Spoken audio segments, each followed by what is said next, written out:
Amén. Bendiciones. Vamos a continuar con el audio del número 15. Vamos a pedirle al Señor que nos ilumine, que nos guíe, que nos dé siempre una mente abierta para poder entender, para poder preguntar y para poder seguir adelante en los propósitos que Él quiere. Bien, en el video anterior pues explicamos cada una de estas figuras, a qué pertenece.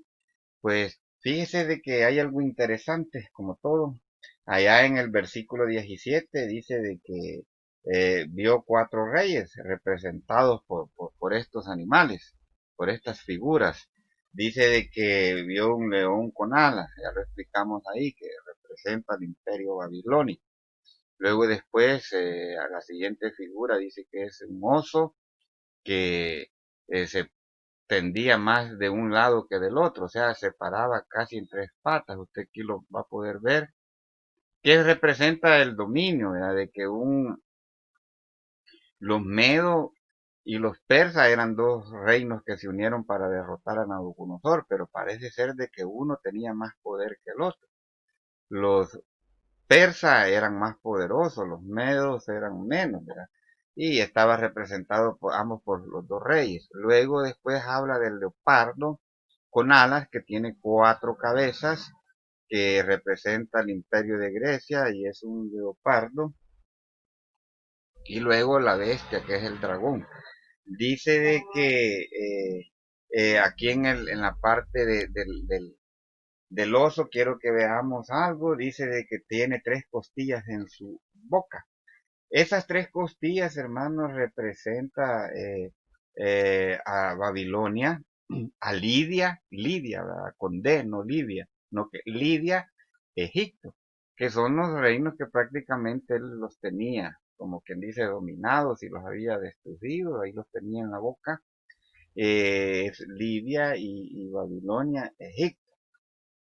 Luego después dice el leopardo, que tenía las cuatro cabezas. ¿Qué representan esas cuatro cabezas? Pues allá Alejandro Magno tenía cuatro generales de confianza, que como la muerte de Alejandro fue bastante repentina, pues nunca se imaginó morirse. Si dice la historia universal que murió a los 33 años y no dejó heredero, entonces necesitaban saber quién iba a dominar todo ese mundo que él había conquistado. Allá lo vimos en el mapa que lo iniciamos en la presentación. Pues estos cuatro generales eran Ptolomeo, Casandro, Seleuco, Lisímaco. Estos nombrecitos apréndanse. No vaya a ser que le aparezcan por ahí alguna pregunta de algún examen. Dice que especialmente estos se dividieron todo el reino en partes, ¿verdad? Cada uno de estos reyes, estos generales, Ptolomeo, Casandro, Seleuco y Silímaco, se dividieron parte de aquel continente, y también eso representa mucho en la Biblia, que lo vamos a ver posteriormente. Pero quiero que le ponga atención a este nombrecito del Seleuco, que son los famosos Seleucidas. La historia habla ya especialmente en los libros apócrifos, y que de los Seleucidas salió aquel famoso Antíoco Epífanes IV, que se cree que esta es la figura en Daniel del anticristo, porque este hombre profanó el templo, sacrificó una cerda. Sabe que el cerdo es lo más impuro que hay para el judío. Convirtió el templo en gimnasio, porque los griegos eran bastante fanáticos a la escultura del cuerpo, y etcétera. Luego después tenemos la cuarta bestia, que tiene una cabeza con 10 cuernos, y que dice Daniel que esto fue espantoso. Este es lo más espantoso, pues representa también al imperio romano, que fueron los más crueles, y el que lo vimos en la anterior video, de que duró mucho tiempo. Esta misma interpretación que usted está viendo está comparada con Daniel 27, 2:27, perdón, que usted sabe, y por eso lo hemos puesto a la par para que vayamos comprendiendo. Fíjese de que hay algo que puede ver usted aquí en la parte de Roma, que habla de cabezas. Las cabezas, hermanos, representan imperios, reinos, ¿verdad? Un poderío. Y los cuernos representan pueblos, naciones, ¿verdad? Entonces que ahora usted puede ver por qué en Apocalipsis 7, Apocalipsis habla de 7 cabezas y 10 cuernos. Que ya lo vamos a explicar porque allá 10, allá 7 y aquí 10. Bien, entonces estos son los símbolos proféticos que realmente tenemos que ponerles atención. La Biblia, hermanos, es de mucha simbología, números y eventos que se tienen que comprender para poder eh, interpretar muchas de las profecías. Yo, como decíamos anteriormente, las profecías, estas son, hermanos. Profecías no es como muchas veces se confunde, que cree que irle a decir algo a una persona, ¿verdad? Irle a decir que Dios dice, ¿verdad? Mire, en aquellos tiempos Dios hablaba de esa manera porque no estaba la escritura. Pero esto es algo que lo vamos a explicar cuando estemos viendo la lección que corresponde a profetas y ¿cómo se llama? Es una materia que tenemos, ¿verdad? Profecía y profetas, que eso lo vamos a ver. Pero sigamos aquí con esta lección. Ven, dijimos que las cabezas son reinos e imperios y los cuernos son pueblos y naciones. Habla también ahí de un cuerno pequeño, ¿verdad? Que es el anticristo, ya lo vamos a ver más adelante.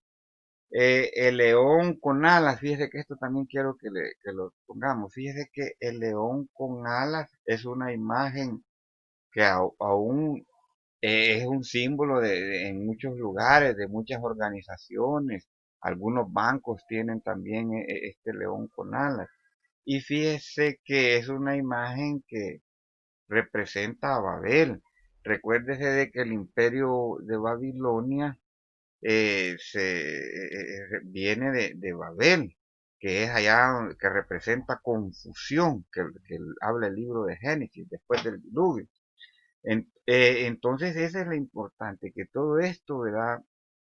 Es un símbolo que aún actualmente se usa, le digo, en muchas instituciones financieras. Algunas casas también los tienen, ¿verdad?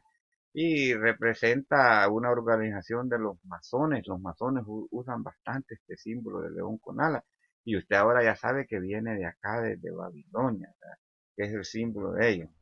Hay gente que usa estas cosas y no sabe realmente a qué se está refiriendo. Entonces, en el capítulo 1 y 2 habla de los animales semejantes, dice, ¿va? Que son los imperios. Por eso, un animal lo compara con una semejanza de un animal que para un imperio. Ahí tenemos al leopardo, que son los griegos, que podemos ver algo. Fíjese de que los griegos, hermanos, aquí dice la escritura y lo está hablando ahí con la figura de animal que es un leopardo que representa a los griegos, que ellos eh, se mueven con sagacidad y de hecho los griegos tenían un paso bien peculiar. Ellos siempre se movían con sagacidad e incluso los griegos tenían movimientos que confundían mucho al enemigo. Y por eso se representa al leopardo, porque usted sabe que el leopardo es sigiloso, ¿verdad? Para cazar igual que un gato, ¿verdad? Y ese era el movimiento de los griegos. Y es la forma como actuaban. Entonces, eso es lo que está diciendo allá en Apocalipsis 13, que por eso lo vamos a leer dentro de unos ratos para que usted lo entienda, que por eso es que describe cómo se movían esos animales. Y eso es lo que hacían los griegos en aquel tiempo, la forma de actuar. Y también habla de que actuaba, dice, y la forma en cómo hablaba y cómo se conducía, ese es algo simbólico de los persas, ¿verdad? Acuérdese que los persas, incluso ellos tienen también una forma de hablar con suavidad.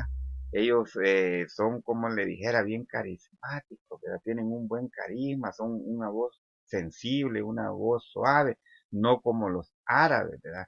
Que los árabes hablan bien golpeados, bien fuerte. En cambio, el persa habla de una forma bien subliminal. ¿Verdad? De hecho, fíjese de que los persas, le digo, tienen una forma de que a todo mundo le caen bien. Y le voy a presentar, y ¿por qué le estoy hablando de esto? Porque fíjese que estas son las señales que va a tener el anticristo. Mire lo que es un persa. Usted está viendo aquí la figura de un persa. Fíjese que, mire, yo le digo de que estas figuras a cualquiera, en- especialmente al sexo femenino, lo van a enternecer. Y imagínese una figura de estas hablándole bonito, hablándole sabe, ¿a quién no van a convencer?